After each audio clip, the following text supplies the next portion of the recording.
Finally, Arsenal are back, guys. It feels like we've played 2 games in the last 3 months. Is it just me? It just feels like there's just been a massive lack of Arsenal. But you know what? It's not always a bad thing to have a little break from this club.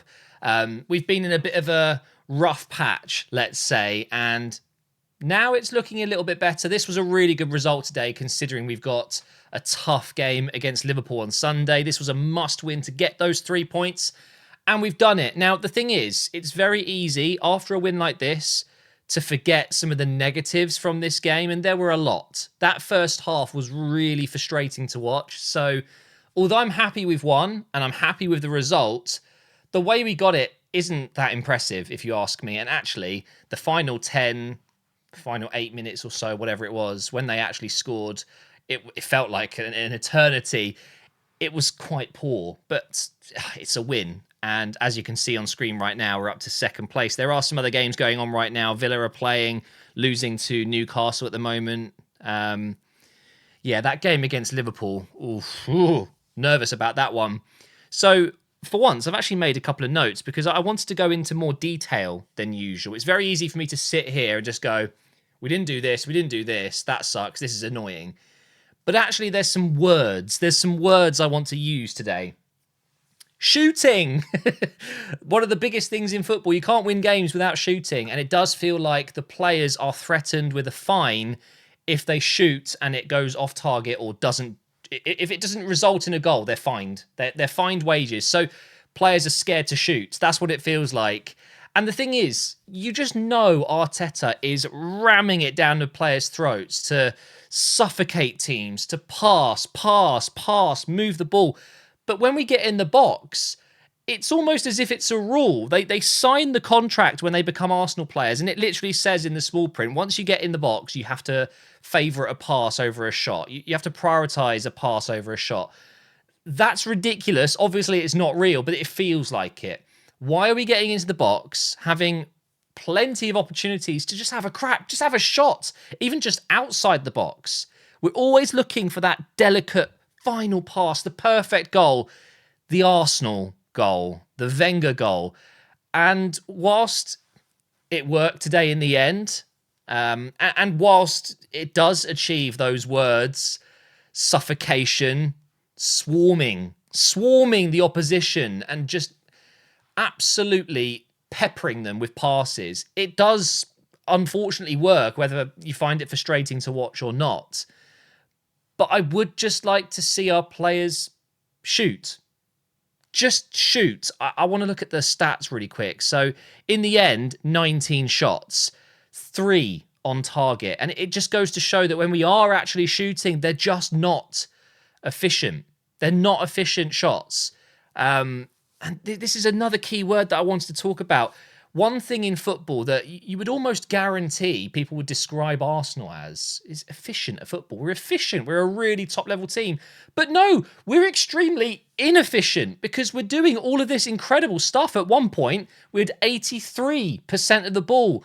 We had all of these shots, all of these accurate passes and touches in the opposition's box. But efficiency, oh my God, it's 3-0. Sorry, I've just seen that.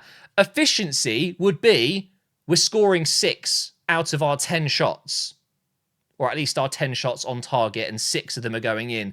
When in reality, I mean, it genuinely is a thing. Arsenal can take 40, 50, 60 shots to score. It has happened this season where we've gone, I think it was like 58 shots, and we didn't score. It's absolutely ludicrous.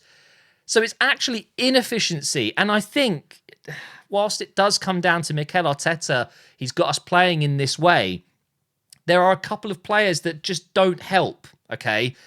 Jesus, in the end, he's won us the game today. Assist, goal, player of the match, brilliant. But in reality, I'm sitting there watching this game and I'm thinking we've got superb dribblers. We've got magicians on the ball, technicians. We've got great passers. We've got engines. We've got leaders. We've got everything in this squad. What does Jesus bring in that striker role? What we need there is a goal scorer, someone that's just going to shoot. And in the end, I'm praising him because he's won us the game. Fair play to him. But you guys see it too, right? It is quite literally watching a winger play as a number 9. he just isn't that goal scorer. And that is what we lack. That is why we won't win the league this season, because we're distributing a lack of goals already. Let's be honest. We don't score as many as other clubs, and we're distributing them between players that aren't consistently scoring 15, 20 goals a season. You need an out-and-out striker. Liverpool with Salah over the years, Man City with Haaland, Aguero before that. Every top team that's won titles, they always seem to have that one player that gets so many goals. And if they don't, they distribute them less so than we do. It just feels like we give our goals to everyone. Another player that I absolutely love, I'm Ødegaard's biggest fan, but the way he plays in games like this today, the amount of times I am screaming in my head, shoot, and he's finding that last pass, that little intricate, delicate touch to get it through the line. And stop. Martinelli, look up. Look up. Did you see what Trossard did when he came on? Almost instantly ran past 2 or 3 players, dribbled in between, had a shot, almost scored. And I'm sitting there with relief thinking, oh my God, a winger that looks up. And people are going to hate on me because I say it quite a lot, that Martinelli isn't exactly what people think he is. I genuinely believe this. He's a fantastic player, but he doesn't get his head up. He still doesn't. And of course, he's got time to improve. But what we saw with Trossard straight away was the difference in a player that's actively looking to do something instead of just get his head down and take on a player and quite often lose the ball. It wasn't Martinelli's best game. I want to talk about Smith Rowe because that was his first start in what 27 years it feels like. So good to see him start. Huge opportunity for him now, because let's face it, if there's one position in this team that's up for grabs, it is this left 8 central midfield role. Smith Rowe can take it, have it, because he's such a great player. But did he do enough today to justify starting against Liverpool? Probably not. He hasn't taken his opportunity today, but he wasn't bad either. I want to make that very clear. I thought he was good today. He looked sharp. But goal and assist, please. Something. Bring something, because, I mean, Havertz came on and actually looked pretty solid as well. He gave us a bit more of a physical presence. He was getting in the box, and obviously Smith Rowe isn't really going to do that. I do wonder if Smith Rowe might be more effective on that left side, but I don't know. It's a difficult one, and I'm glad I'm not the manager making that call. But I thought he was okay. Another thing that really bothered me, if we go down here, corners. We had 10 corners today. Did you know that today was the top scorers from corners against the team that's conceded the most corners, Arsenal versus Nottingham Forest? And I'm seeing corners being taken short. Stop that. Whip it in. We're good at that. And honestly, I'm surprised we didn't score one. We had so many corners, and it felt like almost all of them were caught by ex-Arsenal keeper Turner, who, oh dear, yeah, not great. And the goal we conceded, by the way, a little bit unfortunate, I thought. Saliba getting a little bit of a push, but he was beaten a bit too easily there, and the clean sheet gone when, honestly, I don't think Nottingham Forest really deserved anything from this game. It was quite literally Arsenal playing against a low block. It felt like a training exercise, and they were always going to try and hit us on the break. They just lumped the ball forward, headed it into the box, and there's Awoniyi, who just outmuscles Saliba, outmaneuvers Gabriel, and slots it home. Fair play to him. I thought Gibbs-White was impressive again. Really good transitional player. Gets the ball and drives. Really liked that about him. Danilo, a player that Arsenal were linked with. I thought he was brilliant as well. And Murillo. Is that how you say it? Murillo. Very impressive. He's got a wicked left foot. He's a ball-playing defender if I've ever seen one.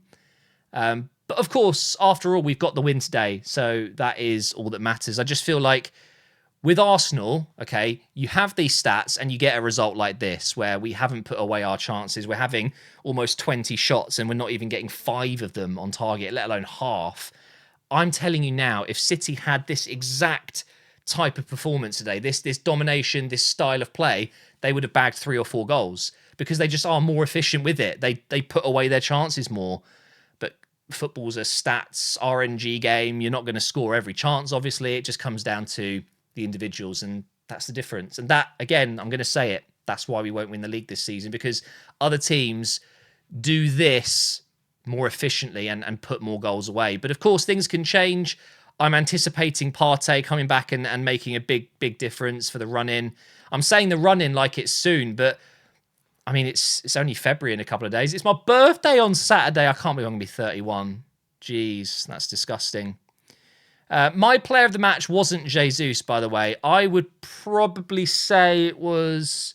I thought Zinchenko was very good today. His quick throw for the first goal, impressive. I thought Declan Rice, again, put in a really good shift. Gabriel was solid again. Ben White was okay. Honestly, there wasn't really a standout player. I think I would give it to Zinchenko because he's been getting quite a bit of criticism recently. And once again, we saw how good he can be going forward, but also how weak he can be at the back. Probably should have done better with the goal we conceded. Let's just quickly check the other matches going on right now. So Fulham and Everton drew. Luton smashing Brighton 4-0. That's mad. 3-2 to Palace right now. And then Newcastle destroying Aston Villa again. It just seems like Villa can't beat Newcastle. They're a bogey side. But thank you for watching, guys. We'll be back on Sunday, of course, for the game against Liverpool, which is an absolute must-win.